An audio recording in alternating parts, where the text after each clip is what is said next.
দর্শক মণ্ডলী, আমরা আজকে বেড়াতে এসেছি বাংলাদেশের সিলেট জেলার জন্তাপুর থানাধীন হরিপুরের পূর্ব দিকে হাওরের মধ্যখানে গরমকুণ্ড, তপ্তকুণ্ড অর্থাৎ গরমকুণ্ড।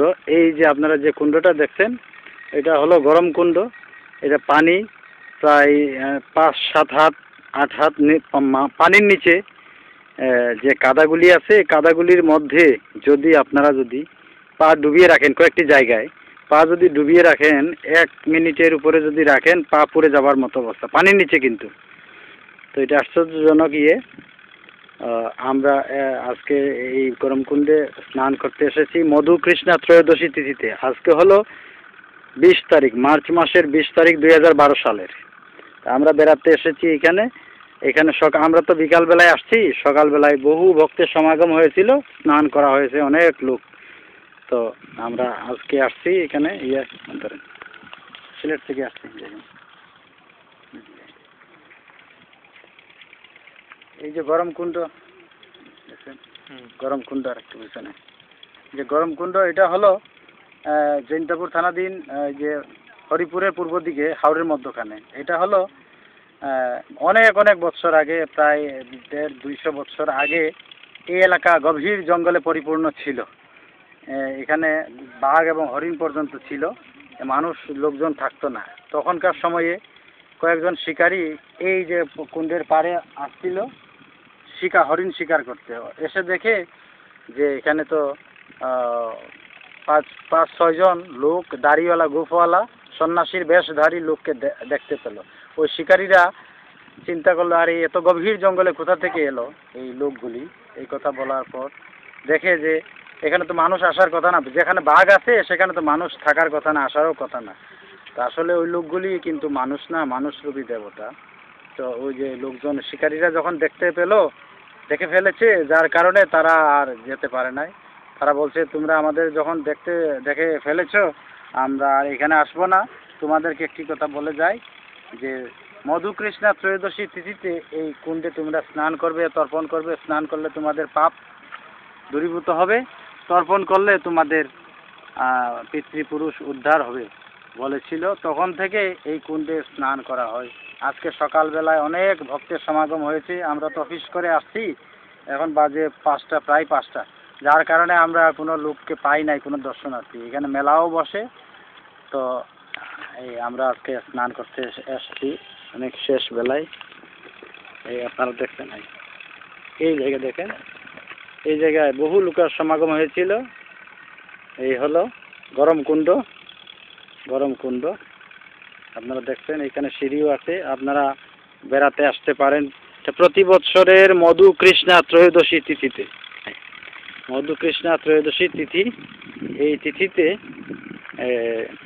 এই গরমকুণ্ড তপ্তকুণ্ড পরিচালনা কমিটির সদস্যরা এখানে স্নানের আয়োজন করেন।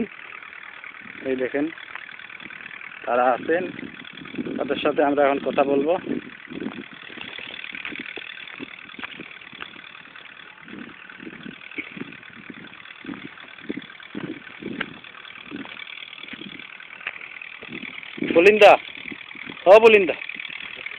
বলিন্দা, আপনারা এখন দেখতে পাচ্ছেন এই যে গরমকুণ্ড পরিচালনা কমিটির সদস্যরা, সভাপতি মহোদয় এবং অন্যান্য সদস্যরা আছেন। আচ্ছা, আজকে আমরা তো আসলাম বিকাল বেলায়, সকালবেলায় তো স্নান হয়ে গেল, বহু লোকের সমাগম হয়েছিল। 15-20 হাজার লোক এখানে সমাগম হয়েছে। আচ্ছা, এখন একটু বলেন। এখন এই তপ্তকুণ্ড নিয়ে যেহেতু আপনি আসছেন, তাহলে আমাদের এই যে তপ্তকুণ্ডটার জন্য আমি ইন্টারনেটে যেহেতু ঢুকবে, তবে আপনার কাছে আমার বিনীত অনুরোধ থাকবে, এই যে আমাদের প্রায় 20,000 ঊর্ধ্বের লোক সমাগম হয়েছিল আজকে। যাই হোক, আমাদের দুর্ভাগ্য, আমরা সময় মতো আসতে পারি না। আসতে পারলে তো ওই সকল দর্শনার্থীদের আমরা দেখতে পারতাম। কিন্তু আমাদেরও দুর্ভাগ্য, আপনারা সময় মতো না আসার কারণে। অফিস ছিল তো, অফিস শেষ করে আমরা আসলাম। আচ্ছা, এই আর কি। আপনার নাম কি? আমার নাম দুর্যোধন বিশ্বাস, আমি এই কমিটির সভাপতি। আপনার বাড়ি আমার জৈন্তাপুর উপজেলার রামপ্রসাদ গ্রামে। আপনার নাম কি? আমার নাম পুলিন সরকার, আমার বাড়ি হরিপুর হেমুগ্রামে। ও আচ্ছা আচ্ছা। আমি প্রায় আর ওনারা তো সদস্য নাকি? ওনারা সবাই সদস্য। আচ্ছা, আপনারা তো আজকে অনেক কষ্ট করলেন, দর্শনার্থীদের অনেক সেবা করলেন। যাই হোক, আপনাদেরকে দর্শনার্থীদের পক্ষ থেকে ধন্যবাদ জানাচ্ছি। হ্যাঁ, এই যে আমি যেটা তুলতেছি এটা 100 বছর থাকবো, ইন্টারনেটে দিয়ে দিব, সারা বিশ্বের লোক দেখবে। সারা বিশ্বের 100 বছর। তখন এই বাচ্চাটা যখন গিয়া এই ধরেন এই বাচ্চাটা যখন বৃদ্ধ হইব তখন গিয়ে সে দেখতে পারবো, তার বাচ্চা যখন গিয়া বৃদ্ধ হইব তখনও তার বাচ্চাটা দেখতে পারবো, এবং শুধু এখান থেকে না সারা বিশ্বের থেকে দেখতে পারবো। আমরা তখন হয়তো দুনিয়া থাকতাম না। এটা এমনকি আমেরিকা, ইন্ডিয়া সব জায়গার থেকে দেখতে পারবো। আমি এটা নিয়ে ইন্টারনেটে ছাড়বো। আপনারা অনেক কষ্ট করছেন আজকে। যাই হোক, কষ্ট করা তো দরকার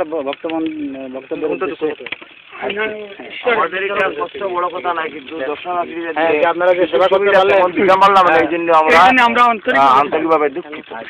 না না, যতটুকু করছেন এটাই তো, সাধ্য মধ্যে যতটুকু করছেন এটাই যথেষ্ট। আমি তো সিলেটের পুলিশ সুপারের অফিসে চাকরি করি। আমি আগামী দিনের পরিকল্পনাটা, আগামীতে আপনারা কি কি ভাবছেন এটা আরো উন্নতি করার জন্য? আমরা একটা আগামীতে চেষ্টা করতেছি চতুর্দিকে একটা বাউন্ডারি দেওয়ার জন্য, এবং গাছটা চতুর্দিক পাকাকরণ করার জন্য, এবং এটার সব মানে একটা প্রাকৃতিক সৌন্দর্যে পরিবেশিত গাছ টাছ লাগানোর জন্য আমরা পরিকল্পনা আছে। এটা নিচু জমি, এগুলো আর একটু মাটি ভরাট করে এগুলো উঁচু করে গাছ লাগানোর পরিকল্পনা আছে। আমরা মন্দির করার কেন পরিকল্পনা নাই, যাতে ছায়ার মধ্যে থাকিয়া সবাই সুন্দর সুষ্ঠুভাবে, এটা যেহেতু এটা হাওড় এলাকা, এটা তো ইয়ে হবে না, মন্দির টন্দির দিয়ে রাখা যাবে না। মাটি খামের ব্যাপারটা তো বিরাট ব্যয়বহুল, এর জন্য একটু দেরি হচ্ছে, নাইলে তো আগেই আমরা একটু এগুলা করতে পারতাম। পর্যায়ক্রমে আপনারা পরবর্তীতে আমরা মন্দিরে সিস্টেমে যেতাম পারি। আচ্ছা আচ্ছা। আর আন্তর্জাতিক ভাবে আর আমাদের এই ক্ষুদ্র পরিসরটাকে যাতে আমরা বিশ্বব্যাপী মানে ছড়িয়ে দিতে পারি সমগ্র বাংলাদেশ, সেই জন্য আমরা সবার একান্ত সাহায্য সহযোগিতা কামনা করতে চাই। আমরা তো ইন্টারনেট দিয়ে দেবো, এটা সবাই দেখবে, এটা দেখবে সবাই। আশা করি ভবিষ্যতে যারা দেখবে এরা হয়তো আসবে ভবিষ্যতে এই তপ্তকুণ্ডে স্নান করার জন্য। এটা কিন্তু মধুকৃষ্ণা ত্রয়োদশী তিথি, সুনামগঞ্জের যে যেদিন স্নান হয় সেই দিন। হ্যাঁ, সেই দিন। ও একদিনই তো এই মধুকৃষ্ণা ত্রয়োদশী। আপনার নাম কি? আমার নাম বলরাম। আচ্ছা তো বাবু খুঁজেন নি কিছু দিকে আপনারা আসছেন তো খুব ভালো, আসলে তো আমরাও আনন্দিত। ভালো হয়েছে, এতে কি আমরা একটা উৎসাহ উদ্দীপনা বাড়ছে। হ্যাঁ, নাম কি? শ্রী হরিপদ শর্মা। আচ্ছা, আপনি তো ইন্টারনেটে যখন দিবেন তো খুব ভালো সংবাদ, যে আপাতত তো আমাদের সভাপতি মহোদয় বলেছেন কি কি করণীয় বা কি কি করবেন। ভবিষ্যতে আমাদের এখানে মন্দিরও হতে পারে, যদি মন্দির হয় তাহলে তো অর্থের প্রয়োজন, ফান্ডের প্রয়োজন। তাই আমরা চাই প্রশাসনের সহযোগিতা। আচ্ছা, আসছিল নাকি আজকে? আসছে, এমপি বরাদ্দ আসছে, কিন্তু পুলিশ প্রশাসন আসছিলেন, ওরা ওই একটু আগে গিয়েছেন, সমাপ্তি দিয়ে গেছেন।